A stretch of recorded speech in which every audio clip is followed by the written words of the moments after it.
सोनू। जी पापा। चल भाई, बहुत तेज धूप हो रही है, अब घर चलते हैं। अब नहीं हो रहा। मैंने आपसे कहा था कि आप रहने दो पापा, मैं कर लूंगा अकेले। हाँ हाँ कहा तो था, पर तुझे अकेला कैसे करने दूं? इतना बड़ा खेत है, तैयार करने में समय तो लगेगा ना। हाँ वही तो मैं भी कह रहा हूँ पापा, आप घर जाओ, मैं करता हूँ। नहीं तू भी साथ चल, रोटी वोटी खा लेते हैं, फिर शाम को आएंगे। पर पापा तब तक तो अंधेरा हो जाएगा। आप चलो ना, मैं आता हूँ। अरे जिद मत कर, चल मेरे साथ, आज की छुट्टी मान ले। अरे पापा, किसान की छुट्टी कभी नहीं होती। अरे मैंने कह दिया ना, तो हो गई आज छुट्टी, अब चल मेरे साथ। ये कहानी इन्हीं के छोटे से परिवार की है। किशन अपनी पत्नी गंगा, बेटे सोनू और बेटी मोना के साथ एक गांव में रहता था। गांव की आबादी ज्यादा नहीं थी, तो सभी के घर काफी दूर दूर बने हुए थे। खुद किशन का छोटा सा घर भी उसके बड़े से खेत के बीचों बीच बना हुआ था। फिर घर पहुंचकर, आ गए दोनों, चलो आ जाओ, मैं खाना लगाती हूँ। वैसे खेत का काम पूरा हो गया? कहाँ माँ, पापा कहने लगे कि आज छुट्टी है, तो मुझे भी अपने साथ छुट्टी मनाने ले आए। छुट्टी? मतलब? अरे गंगा, बाहर निकल कर देखो, कितनी तेज धूप है। में से कोई बीमार पड़ गया तो और मुसीबत। अच्छा मोना कहाँ गई? वो कुएं से पानी लेने गई है। पिताजी कितनी बार कहा है आपसे, एक नल लगवा लो ना। पहले माँ और अब बेचारी मोना कितनी दूर से पानी भरकर लाती है हमारे लिए। तो क्या हो गया बेटा, तुम दोनों भी तो कितनी मेहनत करते हो हमारे लिए।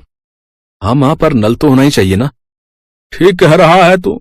अच्छा चल, इस बार की फसल बिक जाने दे, अब की बार सबसे पहले नल खुदवाऊंगा। किशन से वादा लेकर सोनू के चेहरे पर संतोष था और वो खाना खाने लगा। तभी खाना खाते हुए, अच्छा मैं क्या कह रही थी सोनू के बापू? हाँ बोलो ना गंगा।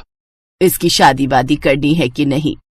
हाँ हाँ करेंगे ना, वो बढ़िया से करेंगे।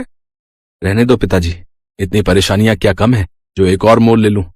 पत्नी परेशानी नहीं होती पगले, वो तो परेशानी से बाहर निकलने का जरिया होती है। देखना बहू आ जाएगी तो किस्मत खुल जाएगी हमारी। हाँ भैया, माँ सही कह रही है। कह तो ऐसे रही हो माँ, जैसे वो आएगी तो आसमान से पैसा बरसने लगेगा। पहले कुछ पैसे वैसे इकट्ठा कर लें, फिर सोचेंगे इसके बारे में। ऐसे ही कई महीने बीत गए। किशन की फसल पककर तैयार थी। इस बार किशन की अच्छी फसल हुई थी। फसल से किशन को अच्छे पैसे भी मिले थे, तो वादे के मुताबिक किशन ने सबसे पहले घर में एक हैंडपंप खुदवाया और फिर उसी शाम। हाय कितना मीठा पानी आ रहा है। सोनू के बापू, ये काम आपने अच्छा कर दिया।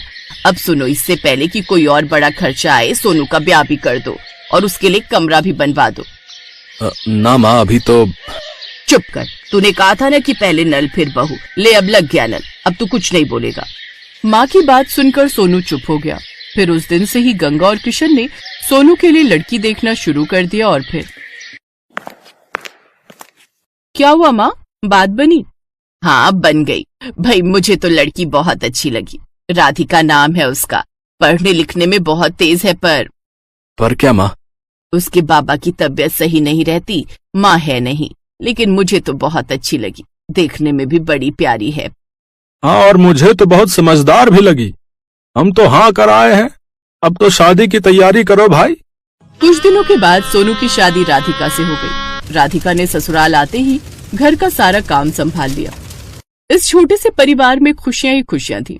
फिर एक दिन, माँ जी अपना गांव तो बहुत छोटा है, यहाँ तो कुछ ही घर दिखते हैं। हाँ बेटा, शुरू से ऐसा ही है ये गांव। राम राम सबसे है, लेकिन किसी से कोई ज्यादा मतलब रखता नहीं है। सब अपनी अपनी खेती करते हैं और खुश रहते हैं। माँ जी, हाईवे कहाँ को जाता है? दिल्ली की तरफ जाता है बिटिया। आप कभी गई हो दिल्ली? हाँ, एक बार तेरे बापू ले गए थे मेरे इलाज के लिए।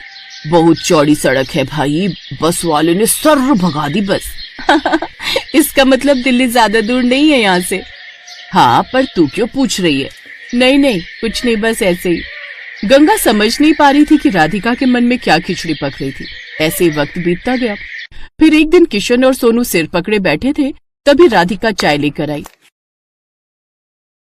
क्या हुआ पापा, कोई परेशानी है क्या? हाँ बेटी, इस बार बड़ी विपत्ति आन पड़ी है। अब की बार बारिश बहुत कम हुई है, सारी फसल सूखने लगी है। बेचारा सोनू नल से बाल्टी भर भर कर फसल सींच रहा है।